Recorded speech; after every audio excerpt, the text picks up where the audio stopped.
Okay, again, we are excited to have you for our second of our fall mini conference sessions, a focus on learning disabilities and tips and strategies tonight for supporting students with dyslexia at home. We are super excited to welcome back Dr. Cooper Kahn. She is a clinical child psychologist, author, and speaker with particular expertise in attention disorders and learning disabilities, with an emphasis on interventions for executive functioning difficulties. She has been at the forefront of efforts to educate the public regarding the needs of this population. And in her clinical work, writing and workshops and presentations, she brings together science, clinical experience, and an appreciation for the daily demands of those raising and teaching children. Her passion lies at that junction where psychology informs daily life. And so we'd also like to introduce some of our PGCPS staff who's here with us tonight. My name is Marcy Torshin. I'm with the Family Support Center. We have Dr. Beth Hare, who is an instructional specialist in our Family Support Center. Miss Yvette Young, who is a social worker in our Family Support Center. And Miss Takesha Ubiera, who is an instructional specialist in the Department of Special Education for Professional Development. So at that, I'm going to turn it over to you, Dr. Cooper Kahn. So we are going to talk, of course, particularly about reading disabilities today. And I wanted you to really focus in on these particular things. It's not easy when you're worried about your child learning to read. And so there are a number of general points that I wanted to make sure we talk about. One is that it is really just as important to provide emotional support as the learning opportunities if your child is struggling with a reading disability or in any other way at school. I want to make sure we talk about the importance of keeping the motivation to read at the forefront of your efforts at home. And I want to make sure that we talk about the various strategies that good readers use when dealing with written text, because it is easy to get stuck on just one or two things. And that's particularly the case when we talk about dyslexia. So we will get into dyslexia in particular when we talk about that. But let's start with emotional support. So here's what we know. We know that kids who are really struggling to read find it very upsetting. They get frustrated, they get irritable, they will often try everything they can to avoid reading, and they will sometimes have broader issues with seeing themselves as a learner and maintaining a sense of, that they are effective people in the world. It's not that big a surprise that those things happen because, of course, so much of school early on is focused on reading. And when you're aware that you're just not able to do what the other kids are doing, it's hard not to internalize that. So part of your job is to provide emotional support. And I think there is this sense for some people that when their kids have any sort of learning problem or other issue, that parents want to avoid using labels and making their kids feel bad. But generally, if kids are having any sort of problem, they know it, even though they may not understand it. And the myths that they may make up about what's going on are often a lot worse than what the truth is. So we can get really caught as parents with trying to make our kids feel better by telling them not to feel bad. So they bring us their difficult feelings, and in response, we sort of say, oh, don't feel that way, you're fine. So supporting a kid really means having compassion for what they're feeling So I would encourage you instead to support their feeling without getting too far into it.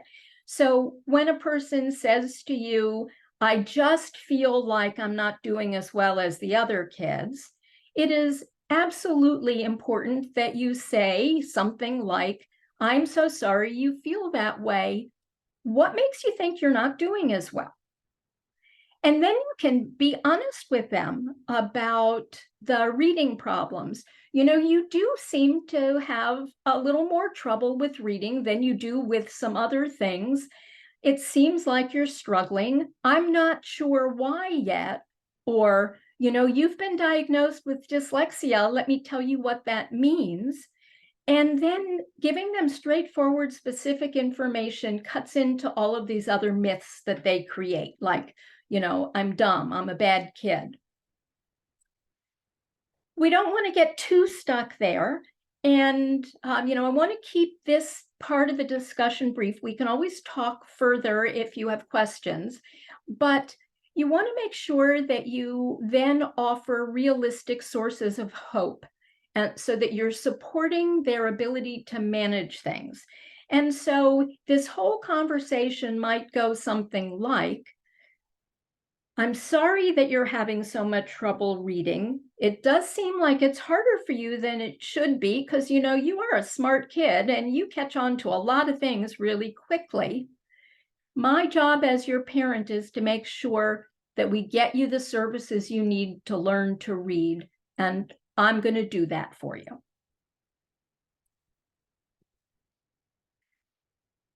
So when your child says, I'm dumb, you don't say, oh, that's just silly. What you say is, gosh, that must not be a very good feeling. I don't agree with you, but tell me why you might say that. When we're talking about dyslexia, it's important to understand exactly what that is, and we will get further into that when we talk about the pillars of reading. But what's important is dyslexia by definition implies uneven development. A learning disability in general is defined by uneven development. And so by definition, you have to have at least average range intelligence. And it is a particular area of development that's not coming along in the same way it is for other kids. So I have had a number of kids with dyslexia and other learning disabilities. And I must tell you, at this point, I have been in this career long enough that I have had a number of kids that I met when they were very young, and they're now in college or beyond. And for some of them, and I put these on the screen very specifically because I've had kids that had these exact strengths.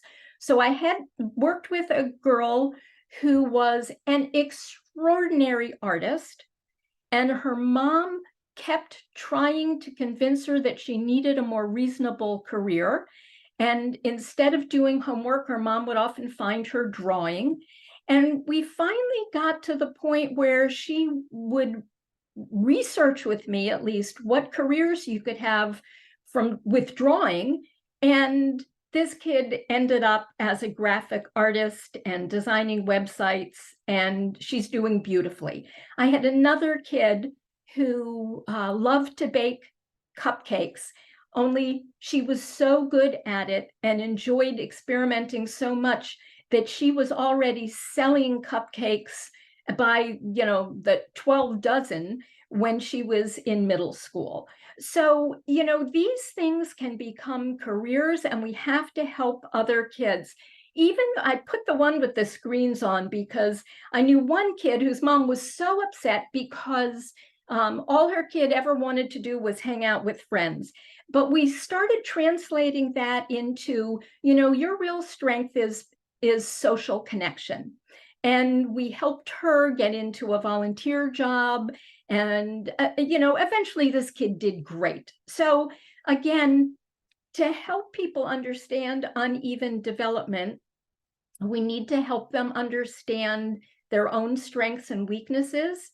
They're not necessarily things you learn in school, but people don't make a life always out of what they've learned in school. Sometimes it's what their skills are outside of school. For kids who have really poor reading skills and are struggling to learn, we want to keep the motivation to read.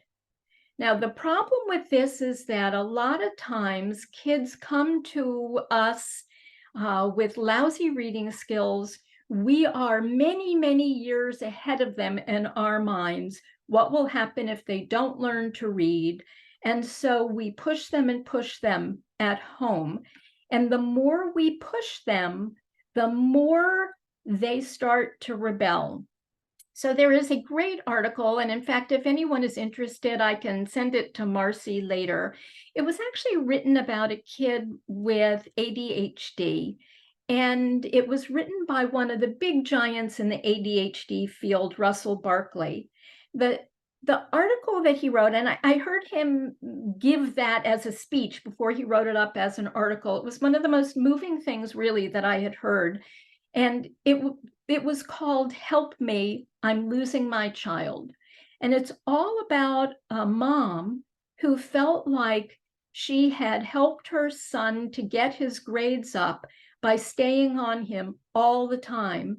But the result was that her kid wanted to have nothing to do with her and would walk in the house, drop his work on the table, and go hibernate. And so she felt like she had sacrificed the relationship for the school performance. Now, we're hoping that it's not one or the other, but I think in the long run, there are ways around it. Even if you are an adult with dyslexia, and I've known many, there are ways to still make a job work. There are all sorts of technologies that help these days. But I think you're at a much bigger disadvantage if the people that care for you are people that you feel like you can't turn to and enjoy the relationship with. So I tend to focus a lot on helping kids find pleasure in reading rather than teaching them at home how to read. There's actually a great line from that article, Help Me, I'm Losing My Child, where the psychologist says, I'll tell you what, you tell the teacher that you're happy to teach them at home anything they haven't learned during the day, and in exchange, you're going to bring in their laundry and the teacher can do the laundry at school. And I don't want to make light of all the effort that teachers are putting in, but that just really brought it home to me that we have each of us roles with our kids, and your job as a parent is a supportive role, not to teach kids at home. So find books about what kids love, read to them for as long as they will let you. I do know some kids in high school who still have that as a ritual. They pick novels that are above the child's reading level, and they still read every night. I love silly books, particularly you've got a lot of you have pretty young kids. Whatever is exciting and fun for your kid. There are so many silly books, joke books, poetry books.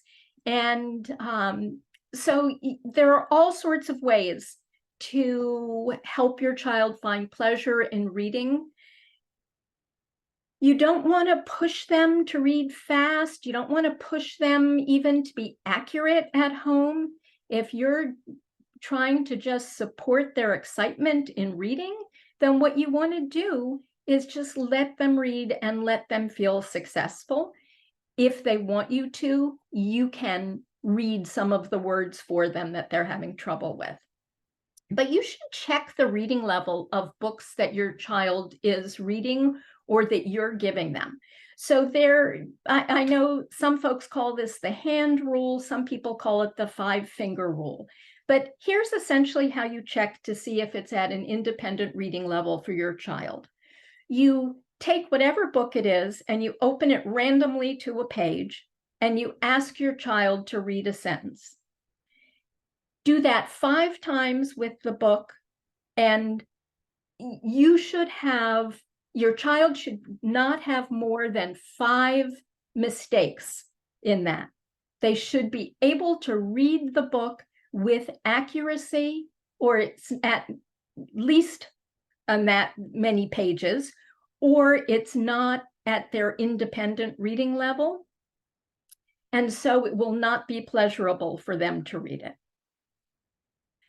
I have some kids that I've worked with that we work really hard with other family members, and we have the child, even if they are not writing well yet, we have them write whatever they can or dictate a letter and send it to a relative who agrees to write back. And that way, it's just another reminder that there's interesting, fun stuff in writing. These days, audiobooks and electronic readers are so available. You don't even need to buy anything special. Most iPads, computers, phones have a microphone and also have an e-reader built into it. So it's really easy to do. And if you all have any ideas for things that you've done, just fun reading with your kids, we will all be interested in them. Please put them into the chat. Please mention some ideas when we talk about this and when we have some questions at the end. Okay, so let's talk about the 5 pillars of reading.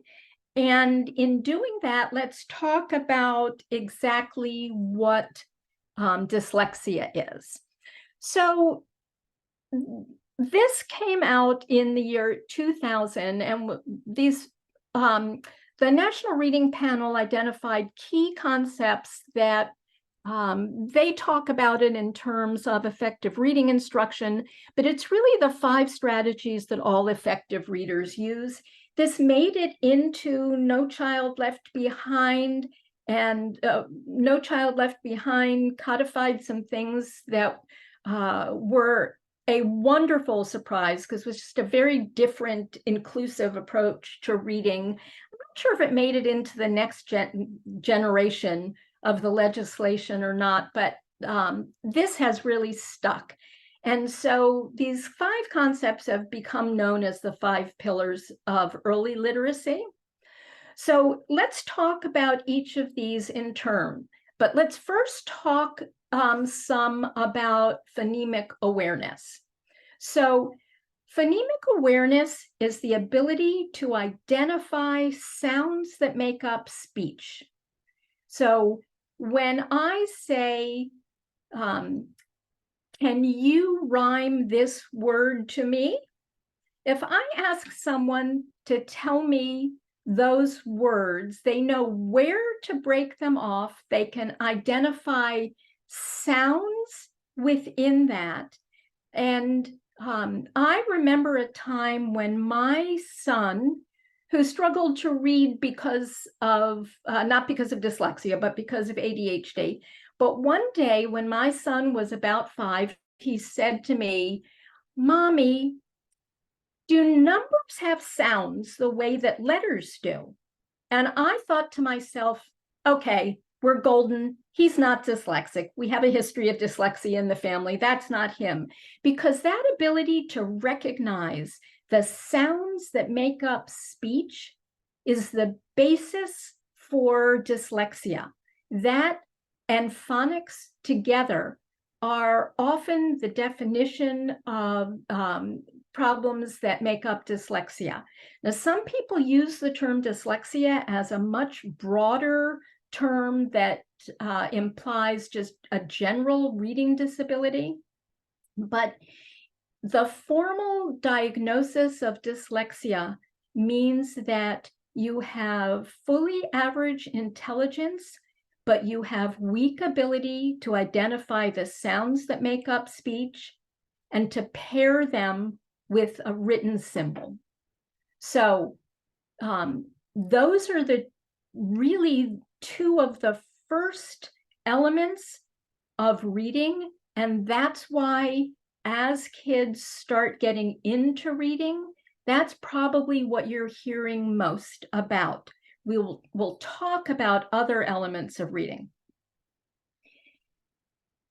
You want to know really whether this is the problem with reading, because this is pretty basic, and kids with formal definition of dyslexia sometimes even need support from a speech and language pathologist, someone that will help them to hear the sounds. But your role at home to support a kid that's struggling with phonemic awareness is really just games and fun things that will help to emphasize those sounds that make up speech. So rhyming games, I love. Nursery rhymes do this really well. I love the sort of games that you play with word families, so that I actually had fun making this one up. I had many examples, but that cat is really fat. I wonder if he owns a hat. In my house, we used to do this like with a little dance up and down the stairs. Reading simple books with repetitive words and really engaging sounds. Librarians love to be asked substantive questions. So if you say, hey, here's what my child is struggling with for reading, do you have any fun books that would emphasize these speech sounds? When I was looking up books, I was looking for one that probably is out of print, but one of my favorite books ever was called Pumpernickel Tickle and Mean Green Cheese, all about a kid and his pet elephant, of course, who had to go to the grocery store, and the boy's mom told him to get pumpernickel and cheese, and the elephant was trying to confuse him, and so kept coming up with these rhyming words. No, I want you to get pumpernickel tickle and mean green cheese. And it was just a great book if it's still around. It is actually. Is it? It's Whoa. available in both hardcover and Kindle. Yep. Oh, I'm so excited. It's such a great book. It's so fun. Of course, if you read books to your kid that you really enjoy, that also helps them to enjoy reading more. So, okay, so phonics, the ability to match sounds with letters. So, I don't need to read through all the suggestions on here. Many of you may have suggestions. Feel free to raise your hand if you have a favorite game. Truthfully, one of my favorite ones is this, what I put in not for health food fanatics, but drawing in food. You could also use like chocolate chips to make the shape of a letter. And then your child has to come up with a word that starts with that letter. And once they do that, then they get to eat the food, right? I love drawing in Cheese Whiz. I can't stand the taste of it anymore. I loved it, years and years and years ago.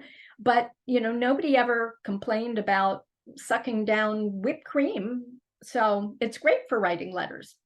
There's a lot of other ways to support that too, and fun games. And teachers, kindergarten and first grade teachers are doing a lot of games with kids in the classroom. Ask them to recommend some things. Ask them to tell you some phonics games that your kid really likes. So again, that question about, is this dyslexia or not, or what is the kind of reading disability? Dyslexia is a disability and the ability to identify the speech sounds and to match them with letters. When kids can do that, once they can start matching the sounds with letters, then they're able to decode a word. And at first, it is a very laborious sort of task because they're reading sort of letter by letter. Eventually, bright kids, even who cannot decode, will memorize a lot of words, but it's a very laborious job that way. So at first, when kids are decoding, it's very halting and very effortful.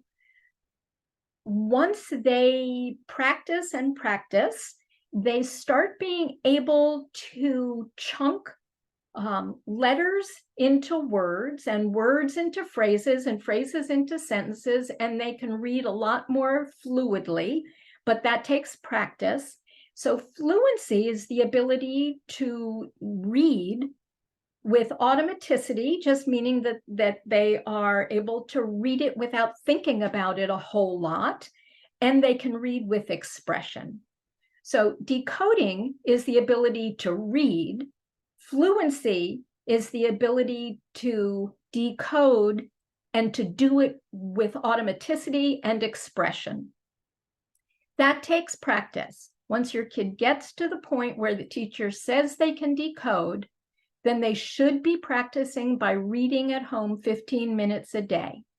It doesn't make any difference to me what it is that they're reading within reason. You want it to be high interest, and you want to make sure it's at an independent level so it's not too hard for them. You should know, for those of you who have kids that are, say, in second grade and reading at a kindergarten level, or even a third grader who's reading at kindergarten level, that you can get what are called either high interest books, or sometimes they're called high-low books, meaning they're high interest with a lower reading level. And those books are designed to be more interesting to kids who are struggling to read and are below their level, their social development level, their interest level, but still need the practice of reading and still need to feel like they can read. Because what we're going for with practicing at home is that it feels successful to them. When something gives you pleasure, you get this release of dopamine in your brain, and that pleasure hormone is one that makes it more likely that you're going to repeat the activity again. So we want to be careful that we are trying our best to keep this reading interesting to kids. I've had parents who balked at their kids reading graphic novels.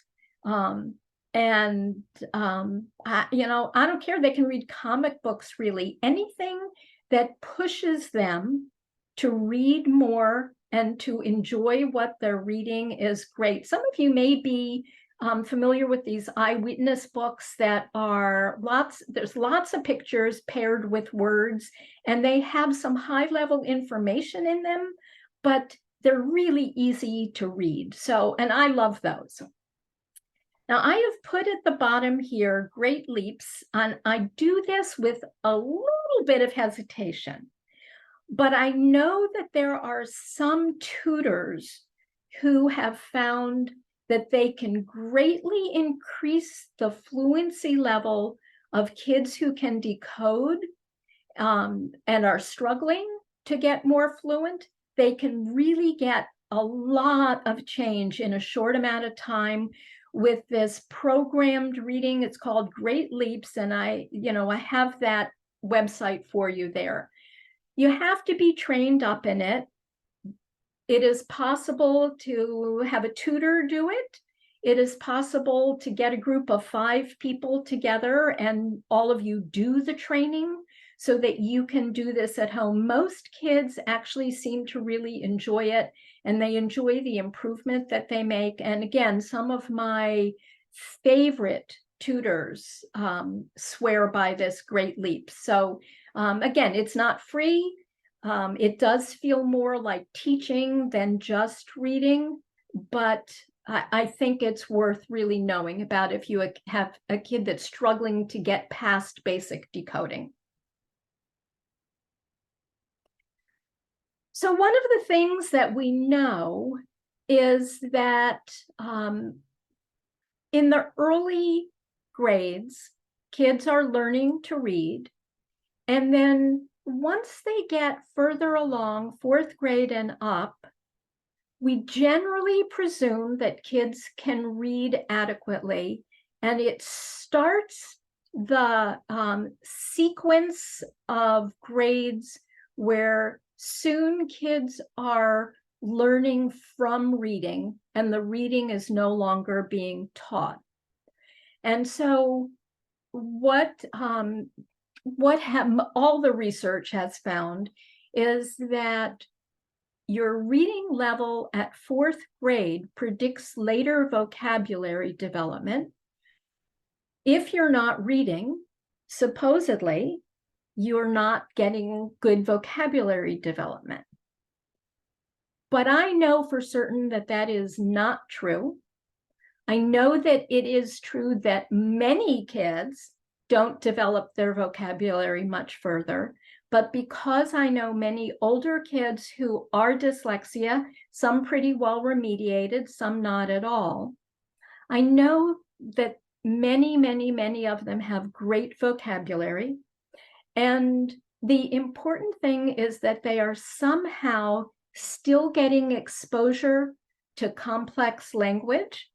And generally, it's through the enrichment they get at home. So enrichment can mean having discussions about what's going on in the world, or how somebody is feeling, or watching movies together and talking about them.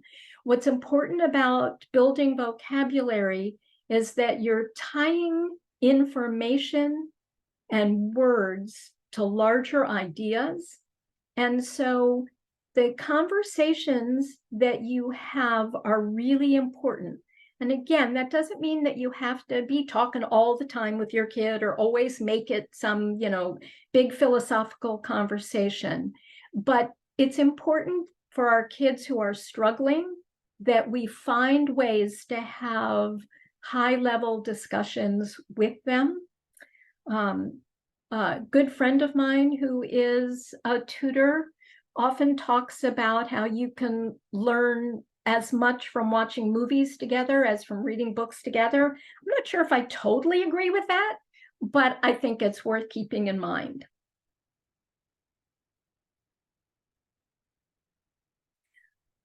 So at some point, we say someone has good comprehension when they do not have a good reading comprehension, that is, when they're putting very little effort into understanding each individual word, and instead they can read a body of text and they can pull ideas from that. Can't help you, buddy. I hate doing this shit. I don't like doing this shit, bro. I avoid it. Oh, hold on. He told me put hold on. He's on a route, no matter what. He's going on a route no matter what. I'm not sure if that's a comment on, I'm having trouble hearing that. There was a comment. Yeah, I think someone accidentally came off mute. We fixed it. Ah, okay, got it. Okay, good. And so to me, reading comprehension is what happens when the words sort of fall away and what you're left with is information and ideas. And while we talk about that in terms of reading comprehension, reading comprehension is not just about efficient reading, because comprehension also builds on background knowledge and familiarity with complex ideas, complex ways of saying things. So if your child is having trouble with reading comprehension, I think it's important that you continue to talk with them about what they're reading. And what we know is that kids who read a lot understand that there is a general structure to what they read.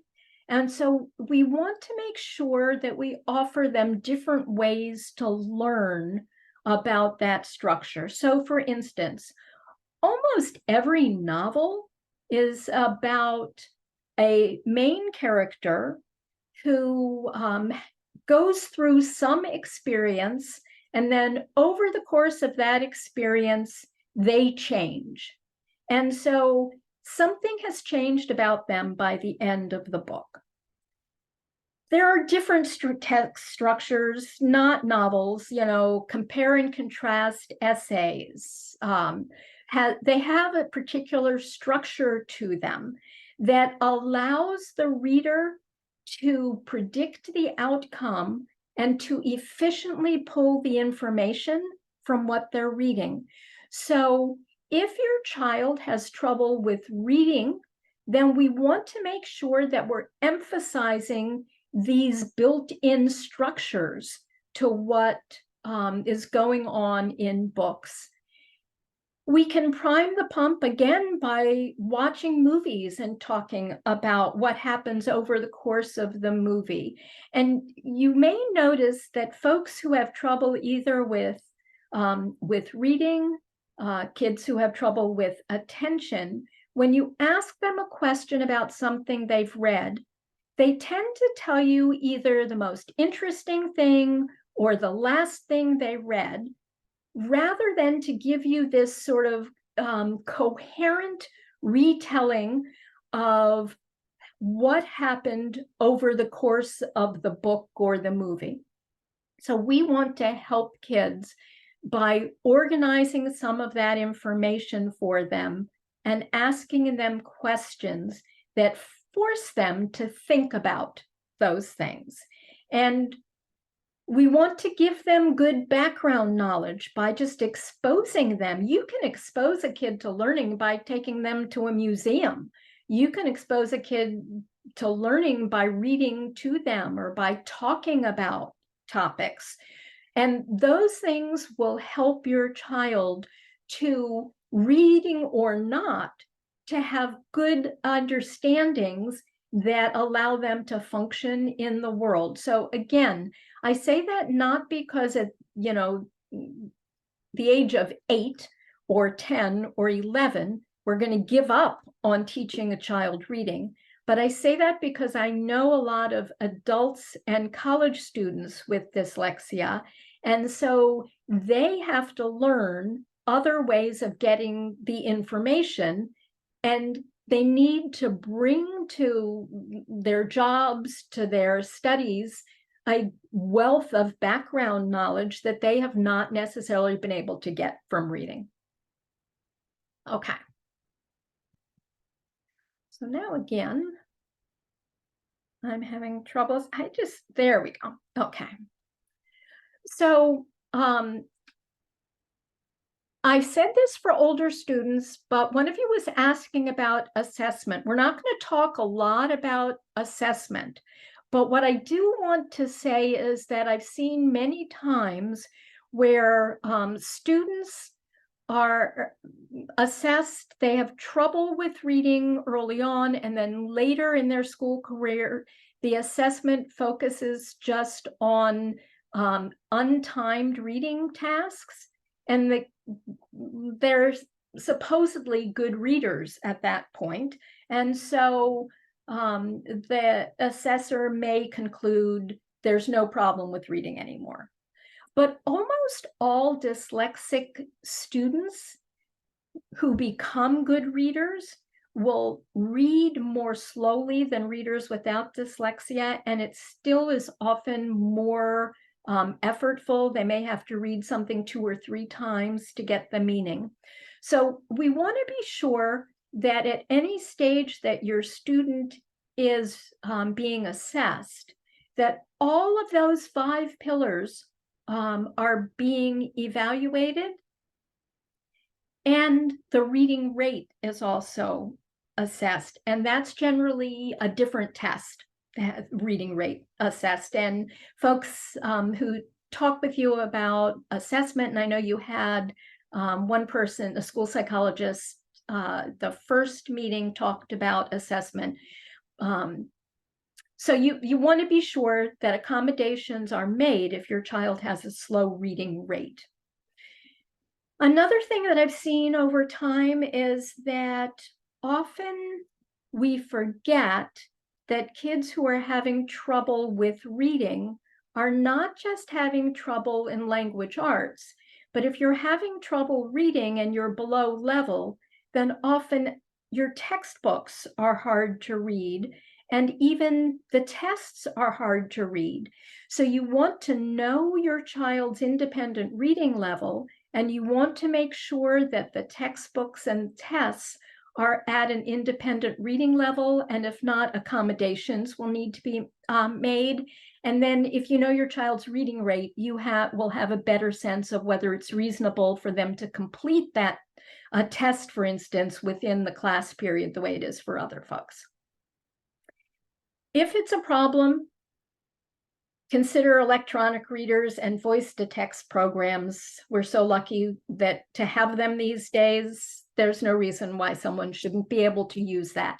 The way I think of it is this: if the purpose of the homework or the work in class is to learn to read, then your child needs to struggle through it with the support of the teacher.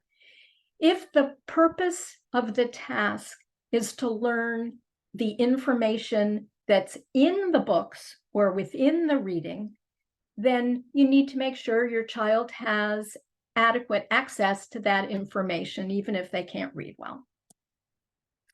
So this is just some things that I want you to know. Shally Shaywitz and her husband actually are researchers in dyslexia. They've really been at the forefront of some of this.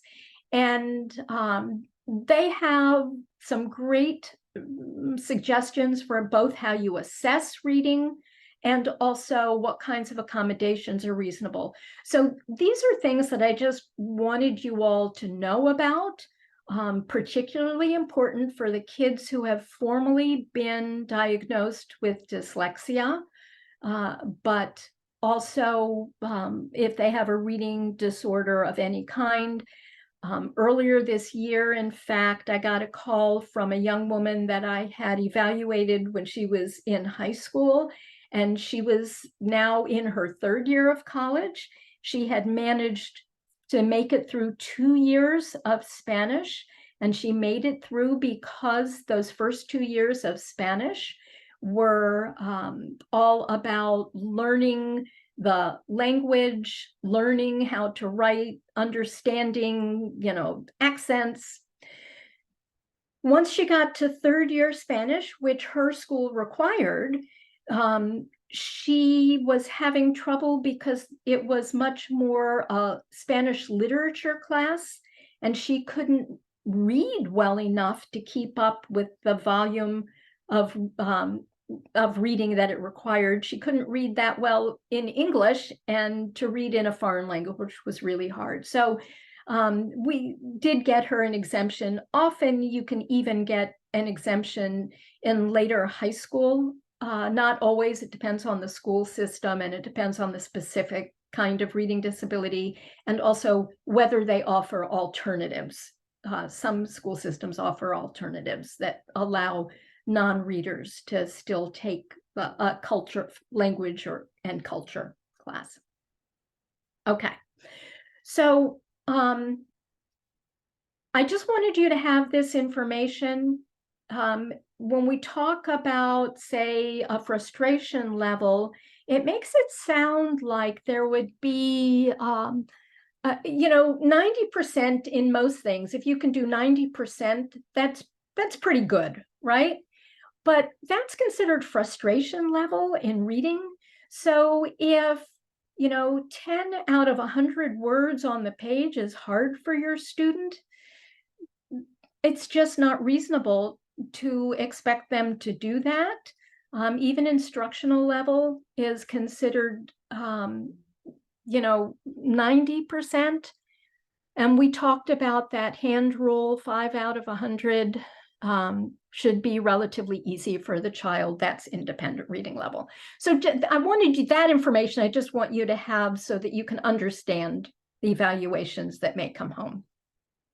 Okay, some resources for you, including where to find high interest, low reading level books, some introductory activities for phonemic awareness and phonics. I love Reading Rockets. Their website is wonderful.